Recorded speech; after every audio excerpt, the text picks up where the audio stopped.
नमस्कार दोस्तों, साधना शिक्षा एजुकेशन प्लेटफॉर्म पर आप लोगों का स्वागत। मेरा नाम है पवन कुमार। साथियों, एमपी टेट, संविदा वर्ग 3 शिक्षक भर्ती, यूपी टेट, सी टेट जो कि अभी वर्तमान में चल ही रहा, और सभी शिक्षक भर्ती को ध्यान में रखते हुए मैंने पीवाई क्वेश्चन यानी पूर्व वर्षों पर आधारित यानी पूर्व वर्षों में जो भी प्रश्न पूछे गए उनको एक जगह समाहित करने की कोशिश की गई है। इस स्पेशल सीरीज में लगभग मैं 5000 क्वेश्चन को डिस्कस करने वाला हूँ। डे बाय डे फिलहाल 30 क्वेश्चन लेते हैं, आगे समय रहेगा तो अधिक क्वेश्चंस भी लेंगे। ठीक है, 150 क्वेश्चन तक अपन ने कंप्लीट कर लिए थे। आज 150 क्वेश्चन नंबर से आगे बढ़ते हैं। ठीक है, ये 151 नंबर क्वेश्चन से शुरू रहेगा, लेकिन इसमें यहाँ 1 to 3 आपको दिखाई देगा, लेकिन आज 30 प्रश्न यहाँ डिस्कस करेंगे। ठीक है फ्रेंड्स, देखते हैं आज का क्लास शुरू करते हैं। प्रश्न नंबर 1 से, विषय है बाल विकास व शिक्षा शास्त्र। प्रश्न है आपकी स्क्रीन पे ये, एक खेल क्रिया के दौरान चोट लगने पर रोहन रोने लगा। ये देखकर उसके पिता ने कहा, लड़कियों की तरह व्यवहार न करो, लड़के रोते नहीं हैं पिता, ये कथन है। तो सीटेट एग्जाम में और शिक्षक भर्तियों में ज़्यादातर जेंडर संबंधित प्रश्न एक न एक बनता ही है। तो ठीक है फ्रेंड्स, देख लेते हैं क्या कौन सा होगा। एक पिता ने अपने बेटे से कहा कि लड़कियों की तरह व्यवहार मत करो क्योंकि लड़के रोते नहीं हैं, इस तरह के उन्होंने स्टेटमेंट दिया। तो ये किस बात की तरफ इंडिकेट करता है? तो ये करता है लैंगिक रूढ़िवादिता को दर्शाता है। पिताजी लैंगिक रूढ़िवादिता को दर्शा रहे हैं। ठीक है, उनके कथन से ये स्पष्ट होता है। तो पहले प्रश्न का first option is right answer. ठीक है, आगे बढ़ते हैं नेक्स्ट प्रश्न की तरफ। एक प्रगतिशील कक्षा में यानी इन ए प्रोग्रेसिव क्लासरूम, एक प्रगतिशील कक्षा में क्या होना चाहिए? देखिए चारों ऑप्शन आपकी स्क्रीन पे हैं, देखिए बताइए जल्दी से। ठीक है, तो अपन सीधे आंसर की तरफ पढ़ेंगे। ज्ञान की संरचना के लिए प्रचुर मौके प्रदान करने चाहिए, यानी ज्ञान की संरचना के लिए हर संभव मौके उपलब्ध कराने चाहिए छात्रों के लिए। ठीक है, आगे बढ़ते हैं नेक्स्ट प्रश्न की तरफ। एक गतिविधि के दौरान छात्रों को संघर्ष करते देख एक अध्यापिका यानी एक टीचर बच्चों को संकेत और इशारे जैसे क्या, क्यों, कैसे प्रदान करने का फैसला लेती है। लेब वाइगोत्स्की के सिद्धांत के अनुसार अध्यापिका ये योजना कर रही है, तो किस लिए कर रही है? एक अध्यापिका बच्चों को क्या, क्यों, कैसे प्रदान करने का फैसला ले रही है, यानी ये हेल्प कर रही है, तो वो किस चीज़ के अंतर्गत गई गए? तो ये चार ऑप्शन आपके सामने है, बताइए। तो इसका पहला ही ऑप्शन राइट होगा। बच्चों को अधिगम के लिए अनुप्रेरित या निष्प्रेरित करेगी, यानी बच्चों को सीखने के लिए अनुप्रेरित या निष्प्रेरित करेगी। ठीक है, आगे बढ़ते हैं नेक्स्ट प्रश्न की तरफ। बच्चों के सामाजिकरण के संदर्भ में निम्न में से कौन सा कथन सही है? Which of the following is correct in the context of socialisation of children? बच्चों के सामाजिक में कौन सा कथन हेल्प करेगा इसमें? देखिए चार ऑप्शन। विद्यालय सामाजिकरण एक द्वितीयक कारक है और परिवार सामाजिकरण का एक प्राथमिक कारक है। तो इसका पहला ही ऑप्शन राइट आंसर है। ठीक है, देखो प्राथमिक कारक और द्वितीयक कारक ये हर एग्जाम में लगभग पूछा जाता है। प्राथमिक कारक वो होते हैं जिससे बालक सबसे पहले संपर्क में आता है, यानी कि घर परिवार रिश्तेदारों से बालक का सामाजिकरण सबसे पहले होता है। तो इससे कह सकते हैं जो परिवार होता है वो सामाजिकरण का प्रथम एजेंसी रहती है। ठीक है, ठीक है, प्रथम एजेंसी रहती है और या फर्स्ट कारक रहता है। ठीक है, और जो विद्यालय रहता है या समाज रहता है वो द्वितीय कारक होता है या सेकेंडरी एजेंसी होती है, या कह सकते हैं माध्यमिक कारक होता है। तो ठीक है, ये फर्स्ट स्टेटमेंट सही है। विद्यालय सामाजिकरण का एक द्वितीय कारक है और परिवार सामाजिकरण का एक प्राथमिक कारक है। ठीक है फ्रेंड्स, आगे बढ़ते हैं नेक्स्ट प्रश्न की तरफ। बहुबुद्धि का सिद्धांत जोर देता है कि, यानी बहुबुद्धि का सिद्धांत किस बात पे जोर देता है? बहुबुद्धि की अवधारणा किसने दी थी? तो बहुबुद्धि की अवधारणा हार्वर्ड गार्डनर ने दी थी, जिन्होंने 8 प्रकार की बुद्धि की बात की थी। ठीक है, तो बहुबुद्धि का सिद्धांत किस चीज़ पे जोर देता है? ये चार ऑप्शन में से एक होगा। ठीक है फ्रेंड्स, तो बढ़ते हैं ऑप्शन की तरफ। तो बुद्धिमत्ता की विभिन्न दशाएं होती है। ठीक है, तीसरा ऑप्शन इज राइट आंसर। आगे बढ़ते हैं लॉरेंस कोहलबर्ग के सिद्धांत के अनुसार किसी कार्य को इसलिए करना क्योंकि दूसरे इसे स्वीकृति देते हैं नैतिक विकास के चरण को दर्शाता है। लॉरेंस कोहलबर्ग ने नैतिक विकास की 3 अवस्थाएं दी है। उनमें से इन्होंने ये पूछा है कि किसी कार्य को हम इसलिए करते हैं क्योंकि दूसरे इसकी स्वीकृति देते हैं, तो नैतिक विकास के किस चरण को दर्शाता है? कौन से चरण को दर्शाता है साथी बताइए? तो वो है प्रथागत। ठीक है, प्रथागत यानी पारंपरिक तरीके से कह सकते हैं। ठीक है, हम किसी काम को कर रहे हैं कि लोग उसकी स्वीकृति दे रहे हैं। ठीक है, आगे बढ़ते हैं 7 नंबर प्रश्न की तरफ। लेव वाइगोत्स्की का सामाजिक सांस्कृतिक परिप्रेक्ष्य अधिगम प्रक्रिया में खालिस्तान के महत्व पर जोर देता है। तो कौन सा वो देता है? तो सांस्कृतिक गुणारोपण अभिप्रेरणा संतुलीकरण, तो वो होगा सांस्कृतिक उपकरणों को महत्व देते हैं। ठीक है, जहाँ पे लेव वाइगोत्स्की का बात आ जाए और सामाजिक सांस्कृतिक की बात आ जाए तो वहाँ समझ लीजिए या लेव वाइगोत्स्की राइट आंसर होगा, या फिर लेव वाइगोत्स्की के बारे में सांस्कृतिक उपकरणों की बात पूछी जाए तो वहाँ पे सांस्कृतिक उपकरणों का राइट आंसर हो जाएगा। ठीक है, आगे बढ़ते हैं नेक्स्ट प्रश्न की तरफ। जीन पियाजे अपने संज्ञानात्मक विकास के सिद्धांत में संज्ञानात्मक संरचनाओं के रूप में वर्णित करते हैं। तो जीन पियाजे जिन्होंने संज्ञानात्मक विकास दिया था, जिन्होंने संज्ञानात्मक विकास की 4 अवस्थाओं का वर्णन भी किया था। ठीक है, उनकी फर्स्ट अवस्था थी सेंसरी मोटर स्टेट यानी संवेदीगामक अवस्था 0 से 2 वर्ष। ठीक है, 2 वर्ष से 7 वर्ष पूर्व संक्रियात्मक अवस्था और 7 से 11 वर्ष मूर्त संक्रियात्मक अवस्था और 11 से 15 वर्ष अमूर्त संक्रियात्मक अवस्था। ये 4 स्टेज जीन पियाजे ने दी थी जो कि बहुत ही फेमस है। यहाँ पे जीन पियाजे ने अपने संज्ञानात्मक विकास में संज्ञानात्मक संरचनाओं के रूप में वर्णित करते हैं। ये बात पूछी है तो कौन से ऑप्शन में राइट आंसर होगा साथियों? तो ये होगा विकास का समीपस्थ क्षेत्र या स्कीमा मनोबंध या उद्दीपक अनुक्रिया संबंध या मनोवैज्ञानिक उपकरणों। तो कौन सा राइट होगा? 1 सेकंड सोच लीजिए। तो ये राइट आंसर होगा यहाँ पे 4th ऑप्शन स्कीमा। ठीक है, जीन पियाजे अपने संज्ञानात्मक विकास के सिद्धांत में संज्ञानात्मक संरचनाओं के रूप में वर्णित करते हैं यानी स्कीमा में करते हैं। अब स्कीमा क्या है? हमारे मन मस्तिष्क में यानी मानव मस्तिष्क में यानी व्यक्ति के मन मस्तिष्क में जो विज्ञान की संरचना स्टोर रहती है, ठीक है, वो एक स्कीमा है। ठीक है, आगे वर्णित करते हैं। जीन पियाजे के संज्ञानात्मक विकास के सिद्धांत में पूर्व संक्रियात्मक अवस्था में विकास का मुख्य गुण क्या होता है? यानी pre operational stage in gene Piaget's theory of cognitive development कैरेक्टराइजेस।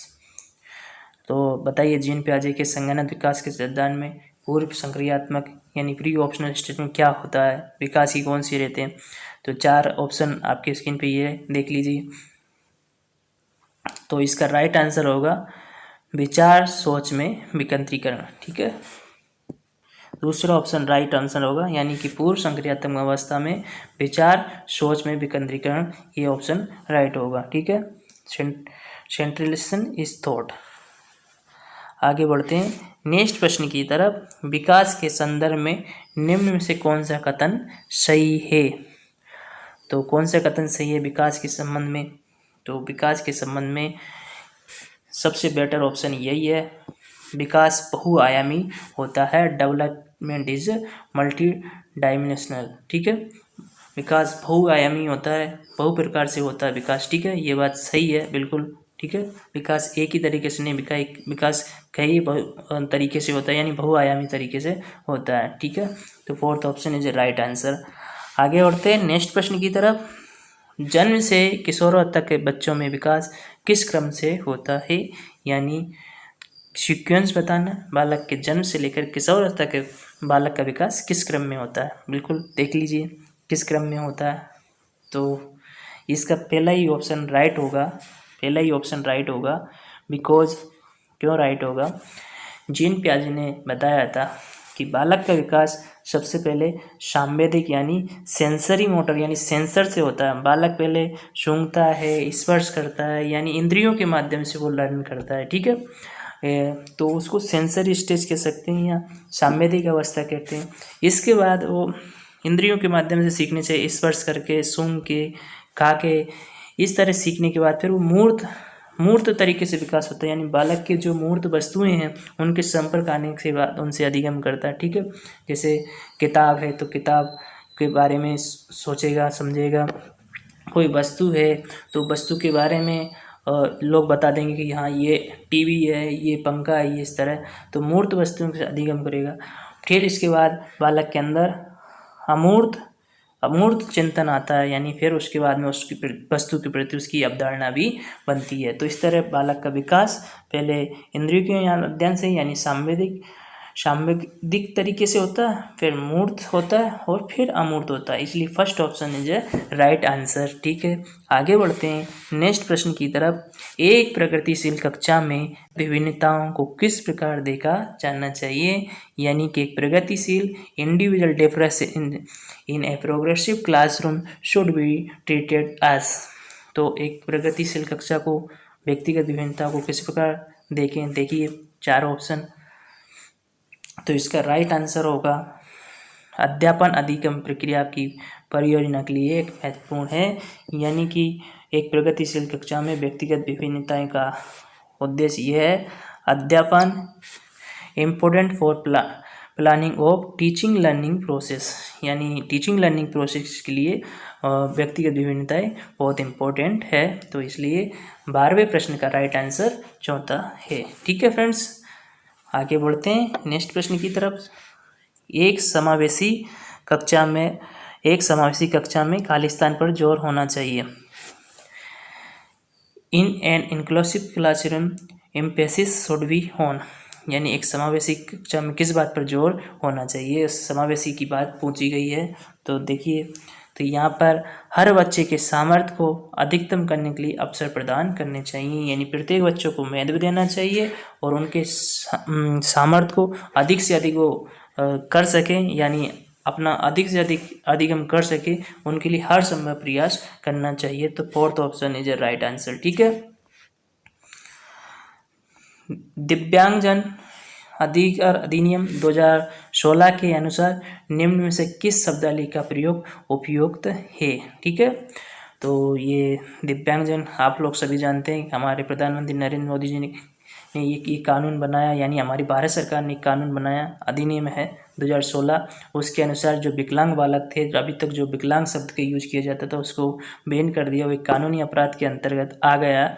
अब जो विकलांग बालक है उनको विकलांग नहीं बोल सकते हैं, न ही मंदित छात्र बोल सकते हैं, ठीक है, और ना ही उनको कुछ अनुचित शब्द बोल सकते हैं, बल्कि उनके लिए दिव्यांग शब्द का यूज किया जाता है नॉर्मल भाषा में। और यहाँ पर इसी चीज़ को पूछा गया कि एक बेटर शब्द क्या है उनको बोलने के लिए, तो वो बेटर शब्द है छात्र जिसे शारीरिक दिव्यांगता है, ये बेटर शब्द है, ठीक है फ्रेंड्स। छात्र जिसे शारीरिक दिव्यांगता है, 3rd option is right answer.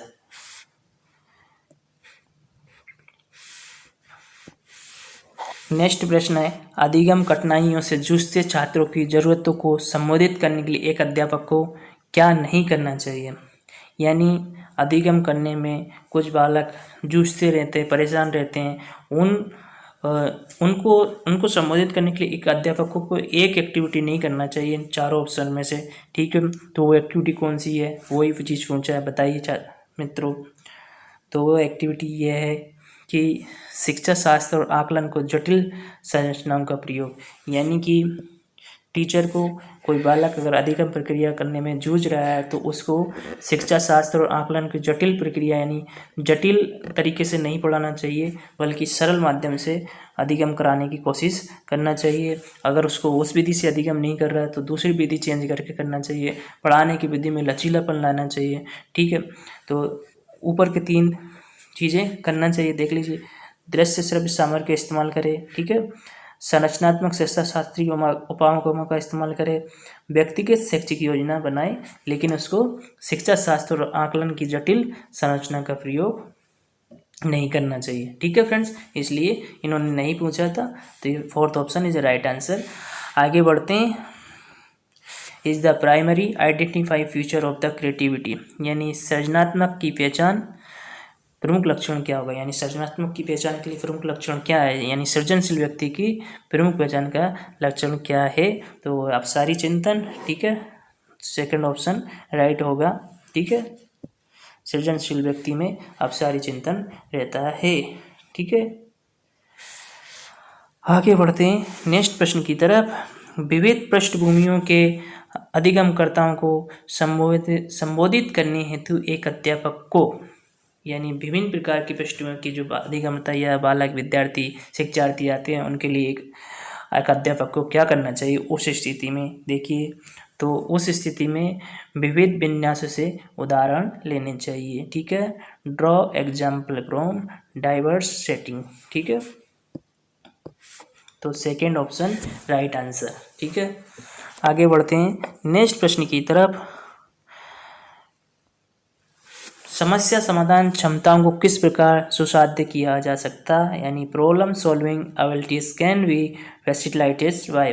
तो समस्या समाधान क्षमताओं को किस प्रकार वर्गीकृत या सुसाध्य कर सकते हैं। देखिए, चार ऑप्शन में से कौन सा राइट होगा, तो ये इसका राइट आंसर है तीसरा ऑप्शन, समरूपों के इस्तेमाल को बढ़ावा देकर। ठीक है, यानी समस्या समाधान की क्षमताओं को सुसाध्य इस तरह से कर सकते हैं, समरूपों का इस्तेमाल और उनको बढ़ावा देकर। तीसरा ऑप्शन इज राइट आंसर। ठीक है, आगे बढ़ते हैं नेक्स्ट प्रश्न की तरफ। अधिगम की अभिप्रेरणा को किस प्रकार कायम रखा जा सकता है, यानी अधिगम की अभिप्रेरणा को किस प्रकार कायम रखा जा सकता है, तो किस प्रकार रखा जा सकता है। देखिए फ्रेंड्स, प्रवीणता अभिमुखी लक्ष्यों पर जोर देकर, यानी कि जो अधिगम की अभिप्रेरणा है उसको प्रवीणता और अभिमुखी लक्ष्यों पर, यानी अभिमुखी जो लक्ष्य हैं उन पर जोर देकर अभिप्रेरणा को बिल्कुल बरकरार रख सकते हैं। ठीक है फ्रेंड्स, आगे बढ़ते हैं नेक्स्ट प्रश्न की तरफ। शेम यानी शर्मिंदगी है। शर्मिंदगी क्या है, बहुत से बालक शर्मीले किस्म के होते हैं, आपने देखा होगा क्लासरूम में, तो क्या है शर्मिंदगी। देखिए, तो शर्मिंदगी बताइए साथियों, इजी प्रश्न ही है। तो ये है का संज्ञान का, शर्मिंदगी का संज्ञान पर नकारात्मक प्रभाव पड़ सकता है, यानी शर्मिंदगी का संज्ञान पर नकारात्मक प्रभाव पड़ सकता है या क्या पड़ता है। ठीक है फ्रेंड्स, तो second option is a right answer. निम्न में से अध्यापन अधिगम का सबसे प्रभावशाली माध्यम कौन सा है, और तो अब अधिगम में सबसे प्रभावशाली माध्यम कौन सा है। देखिए कौन सा है, तो इनका है संकल्पनाओं के बीच संबंध खोजना। ठीक है, तो जो भी संकल्पना है उनके बीच संबंध खोजना ही अधिगम का एक प्रभावशाली माध्यम है। एक चीज़ को दूसरी चीज़ से रिलेट करके अधिगम करना एक प्रभावशाली अधिगम होता है, ये सब आप लोग जानते ही हैं। ठीक है, आगे बढ़ते हैं नेक्स्ट प्रश्न की तरफ। एक अध्यापिका को दिए गए किसी कार्यकलाप में छात्रों को विभिन्न त्रुटियों का विश्लेषण करना चाहिए, क्योंकि जो एक टीचर है उसने कोई कार्यकलाप दिया, उसमें विभिन्न त्रुटियों का विश्लेषण उसे करना ही चाहिए। क्यों करना चाहिए, ये प्रश्न पूछा है। तो वो इसलिए करना चाहिए ताकि त्रुटियों की समझ हो, अध्यापन अधिगम प्रक्रिया के लिए अर्थपूर्ण हो। ठीक है, तो इसका सेकंड ऑप्शन ये राइट आंसर होगा। आगे बढ़ते हैं 23 नंबर प्रश्न की तरफ। बच्चों को सीखने में कठिनाई होती है जब, बच्चों को सीखने में कब कठिनाई होती है, तो बच्चों को सीखने में सूचना अलग अलग टुकड़ों में प्रस्तुत की जाए। तो जो बच्चों को सीखने में तब कठिनाई होगी जब सूचनाओं को, यानी को जानकारी को अलग अलग टुकड़ों में आप दोगे, तो वो सूचना उसके एकत्रित नहीं हो पाएगी, बल्कि वो टेंशन में आ जाएगा, यानी डिप्रेस हो जाएगा कि कहाँ से क्या कैसे बताया जा रहा है इस तरह। लेकिन तो उसको ना सूचनाओं को अलग अलग टुकड़ों में आप प्रस्तुत करोगे तो अधिगम करने में दिक्कत आएगी। ठीक है, तो इसका यही पूछा था, तो पहला ही ऑप्शन इज राइट आंसर। आगे बढ़ते हैं 24 नंबर प्रश्न की तरफ। अधिगम की सर्वोत्तम अवस्था कौन सी है। यानी best stage of learning is. चारों ऑप्शन है, एक बहुत अच्छा प्रश्न है ये। अधिगम की सर्वोत्तम अवस्था कौन सी है? तो देखते हैं, चारों ऑप्शन अच्छे हैं, आप देख लीजिए। अपन सीधे आंसर की तरफ बढ़ते हैं। तो आंसर इसका संतुलित उत्तेजना और कोई भय नहीं हो। ठीक है, संतुलित उत्तेजना और कोई भय नहीं हो। ठीक है, मॉडरेट एरिसल और नो फियर, यानी कि उत्तेजना में भी बालक नहीं सीखता, निम्न उत्तेजना में भी नहीं सीख सकता, और कोई उत्तेजना में तो सीखेगा नहीं। इसलिए संतुलित उत्तेजना हो और उसमें कोई डर कोई भय नहीं हो। ठीक है, अब इसको कह सकते हैं कि बालक के अंदर, जैसे कुछ बच्चे होते हैं एग्ज़ाम की तैयारी करते हैं, शुरू में वो बोलते हैं कि हम ये कर देंगे, हम वो कर देंगे, हम इतने नंबर ले आएंगे। ठीक है, बाद में उनकी उत्तेजना शांत हो जाती है और कुछ नहीं कर पाते। लेकिन जो संतुलित उत्तेजना के साथ रहते हैं, संतुलित रहते हैं, वो बिल्कुल बेकायदा तैयारी करते हैं। और आपने कभी देखा होगा कि कुछ बच्चे पढ़ने में अच्छे होते हैं लेकिन उनको फेल होने का डर बना रहता है, तो उस स्थिति में वो मेन समय में, एग्ज़ाम के समय में जो भी अधिगम किया वो भूल जाते हैं। तो इसलिए भय भी नहीं होना चाहिए। इसलिए कह सकते हैं अधिगम के लिए एक प्रभावी तरीका यही है कि संतुलित उत्तेजना हो और कोई भय नहीं हो। ठीक है, निर्भय रहे हो। आगे बढ़ते हैं 25 नंबर प्रश्न की तरफ। अधिगम का संरचनात्मक विचार ये सुझाव देता है कि ज्ञान की संरचना में है। तो अधिगम का संरचनात्मक विचार ये सुझाव देता है, कौन सा सुझाव देता है? ठीक है, देखिए बढ़ते हैं आंसर की तरफ। बच्चे सक्रिय भूमिका निभाते हैं। तो क्या अधिगम में बच्चे सक्रिय भूमिका निभाते हैं? ठीक है, आगे बढ़ते हैं नेक्स्ट प्रश्न की तरफ। अधिगम के लिए निम्न में से कौन सी धारणा उपयुक्त है? तो अधिगम के लिए निम्न में से कौन सी धारणा उपयुक्त है, बताइए फ्रेंड्स। तो ये योग्यता सुधार है। ठीक है, पहला ही ऑप्शन राइट आंसर है, पहला ही ऑप्शन राइट है। अधिगम के लिए कौन सी धारणा उपयुक्त है? तो एबिलिटी इम्प्रूवेबल। ठीक है, योग्यता सुधार है। आगे बढ़ते हैं नेक्स्ट प्रश्न की तरफ। निम्न में से कौन सी परिपाटी विद्यार्थी में संकल्पनात्मक समझ में बढ़ोतरी करने में सहायक है? तो कौन सी परिपाटी संकल्पनात्मक समझ की इंक्रीज करने यानी बढ़ाने में सहायक है? तो वो है अन्वेषण और संवाद। बिल्कुल राइट आंसर, ये भी एक अच्छा प्रश्न है। इंक्वायरी एंड डायलॉग्स संकल्पनात्मक की समझ को बढ़ाने के लिए बहुत ही सहायक है ना। संवाद करने से ही आदमी के विचार एक दूसरे के परिवर्तित होते हैं। ठीक है फ्रेंड्स, आगे बढ़ते हैं नेक्स्ट प्रश्न की तरफ। एक कार्य के दौरान शायना स्वयं से बात कर रही है कि वे कार्य पर किस प्रकार प्रगति कर सकती है। तो लेब वाइगोत्स्की के भाषा और चिंतन सोच के बारे में दी गए विचारों के अनुसार इस तरह का व्यक्तिगत वाक्य क्या हो दर्शाता है? यानी कि साइना नाम की एक लड़की अपने खुद से स्वयं से ही बातें कर रही है कि किस कार्य की प्रकृति किस प्रकार हो सकती है, ऐसे वो खुद से ही बातें कर रही है। तो उस स्थिति को क्या कह सकते हैं? ठीक है फ्रेंड्स, तो उस स्थिति को कह सकते हैं श्योनिमियन। ठीक है, सेल्फ रेगुलेशन। ठीक है, आगे बढ़ते हैं 29 नंबर प्रश्न की तरफ। मूल्यांकन पद्धतियों का लक्ष्य होना चाहिए। तो मूल्यांकन पद्धति का लक्ष्य कौन सा होना चाहिए? देखिए फ्रेंड्स, अच्छा प्रश्न है ये भी। तो मूल्यांकन का बिल्कुल पद्धतियों का विशेष लक्ष्य ये होना चाहिए कि विद्यार्थियों की ज़रूरतों एवं आवश्यकताओं की पहचान करना। ठीक है, मूल्यांकन का आशय सिर्फ नंबर मार्क्स देना ही नहीं है, बल्कि उनकी विद्यार्थियों की क्या ज़रूरतें और उनकी क्या आवश्यकता है उन सब की पहचान करके उसमें कार्य किया जाए। ठीक है फ्रेंड्स, आगे बढ़ते हैं नेक्स्ट प्रश्न की तरफ। बच्चे के विकास की व्यक्तिगत विभिन्नताओं को किस पर प्रतिरूपित किया जा सकता है? यानी बच्चों के विकास की व्यक्तिगत विभिन्नताएं रहती है, उनको किस प्रकार प्रतिरूपित किया जा सकता है? तो देखिए, बच्चों में विकास में डिफरेंट तरीके से डिफरेंट लोकेशन से बच्चे आते हैं और उनका विकास भी डिफरेंट तरीके से होता है। तो उस चीज़ को किस पर प्रत्यारोपित किया जा सकता है? तो बिल्कुल इसका राइट आंसर रहेगा आपका फोर्थ ऑप्शन राइट आंसर रहेगा। आनुवंशिकता एवं पर्यावरणीय पारस्परिकता पर डिपेंड करेगा बच्चों का विकास। ठीक है फ्रेंड्स, तो साथियों अपन ने सीटेट के दृष्टि से, एमपी टेट की दृष्टि से, यूपी टेट की दृष्टि से और सभी शिक्षक भर्तियों को ध्यान में रखते हुए मोस्ट 30 क्वेश्चंस डिस्कस किए। ये पूर्व वर्षों पर आधारित प्रश्न थे, जो कि एक अच्छे प्रश्न थे, आपकी तैयारी को कारगर बनाने में बहुत ही अच्छे से साबित होंगे। तो साथ ही मैं यहाँ डेली इसी तरीके के प्रश्न ला रहा हूँ, और आप लोगों को अगर ये प्रश्न पसंद आ रहे हैं तो साधना शिक्षा चैनल को बिल्कुल सब्सक्राइब करें और लाइक करें, जिससे हमें मोटिवेशनल मिलते रहे। मिलते हैं नेक्स्ट वीडियो में, तब तक के लिए जय हिंद, वंदे मातरम।